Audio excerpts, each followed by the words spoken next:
교우 여러분, 행복한 아침 맞고 계십니까? 12월 11일 월요일 새벽 성서 읽기 지금부터 시작하겠습니다. 자, 오늘은 이사야 24장 1절에서 16절까지 말씀을 본문으로 주님이 회복하시는 역사, 이런 제목으로 함께 하겠습니다. 17세기 영국 국교회 목사였던 윌리엄 거널의 말이 있습니다. 하나님에 대한 경외가 사람에 대한 두려움을 치유한다. 네, 이 말씀 굉장히 큰 감동이 되지요. 하나님에 대해서 경외하면, 하나님을 두려워하면, 하나님을 찬양하고 경배하면 사람에 대한 두려움이 사라진다, 이런 이야기입니다. 이사야 24장 1절에서 16절 말씀 지금부터 봉독하겠습니다.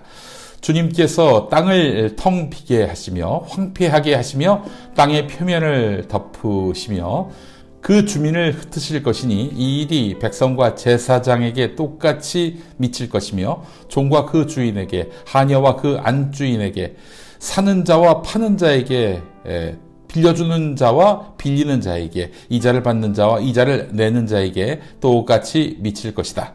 땅이 완전히 텅 비며 완전히 황무하게 될 것이다. 주님께서 그렇게 된다고 선언하셨기 때문이다. 땅이 메마르며 시든다. 세상이 생기가 없고 시든다. 땅에서 높은 자리를 차지한 자들도 생기가 없다. 땅이 사람 때문에 더럽혀진다. 사람이 율법을 어기고 법령을 거슬러서 영원한 언약을 깨뜨렸기 때문이다. 그러므로 땅은 저주를 받고 거기에서 사는 사람이 형벌을 받는다. 그러므로 땅의 주인들이 불에 타서 살아남는 자가 얼마 되지 않을 것이다.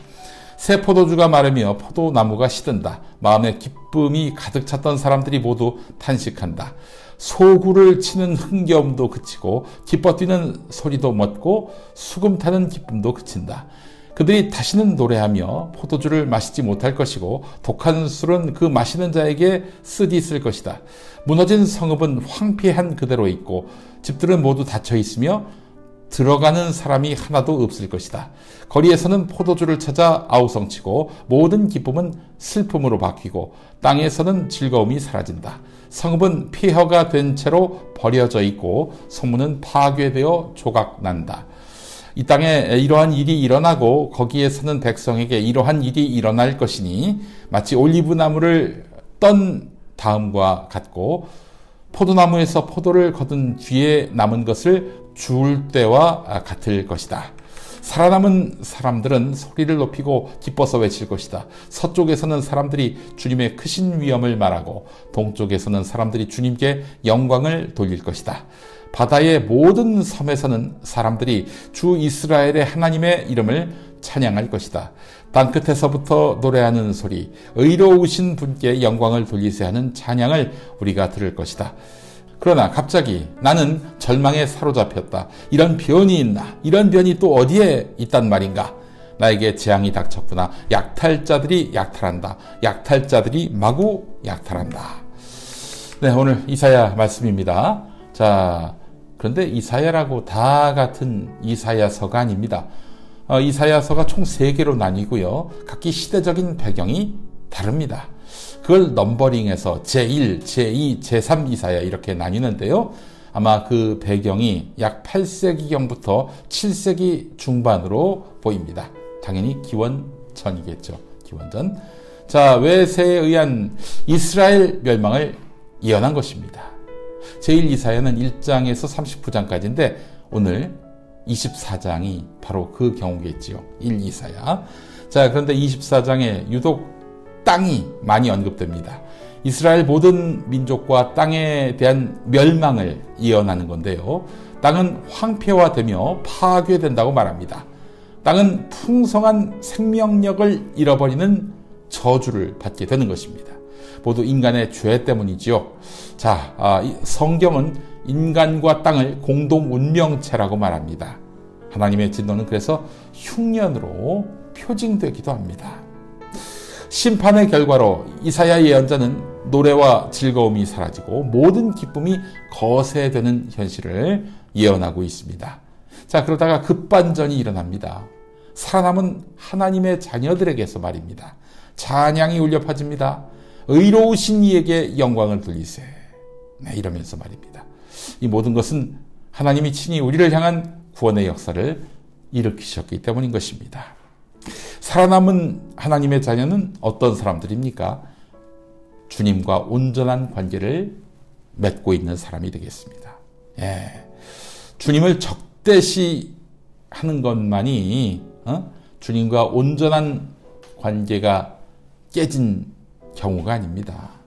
주님께 무심한 사람도 주님이 뭐 있으나 없으나 나는 상관이 없다. 무신론을 자랑하고 다니는 것도 주님과 온전한 관계를 맺는 사람의 모습일 수가 없는 것입니다.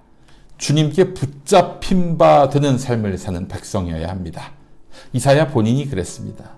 상당한 지위를 가진 어떤 귀족 가문 출신인데요. 그러나 그는 하나님과의 올바른 관계를 형성하면서 주님 뜻을 전하기 위해 애썼습니다. 범죄한 이스라엘 민족에게 이사야가 하는 말이 어떤 말이었습니까? 사탕 발린 말이었습니까? 아니었죠. 때론 쓴소리, 아픈 소리도 도맡아 했습니다. 내가 내일 굶더라도 내일 다치더라도 하나님의 말씀을 대언해야 했습니다. 지금 하나님과의 관계가 어떠십니까? 그분에게 의지하고 그분 뜻대로 살고 있습니까? 그분의 길이라면 가시밭길이라도 따를 마음이 있습니까? 하나님은 그 사람에게 임해서 당신의 역사를 이루십니다. 그런 이사야 입에서 처녀가 잉태하여 낳은 아들이 예언되지 않았습니까? 이사야 입에서 예수 그리스도가 예언됐습니다. 네. 자, 하나님과의 온전한 관계 회복을 이루는 여러분이 되시기를 바랍니다. 기도하시죠. 주님, 하나님을 잃고 방황하는 우리 삶에 생명으로 오시는 예수님을 기다립니다. 깨어졌던 하나님과의 관계가 예수 그리스도로 인해서 회복됐듯 우리도 말씀으로 세상을 치유하며 회복하는 거룩한 백성의 사명을 다할 수 있도록 인도하여 주옵소서. 예수 그리스도 이름으로 기도합니다. 아멘. 자, 주성민 목사님이 이끄는 세계로 금난교회인가요? 그 교회 성도님들이 함께 불렀던 그 크신 하나님의 사랑 함께 하시죠. 한국기독교장로회 총회교육국이 만드는 말씀과 삶, 여러분의 많은 구독과 구매 바랍니다. 자, 내일 다시 오겠습니다.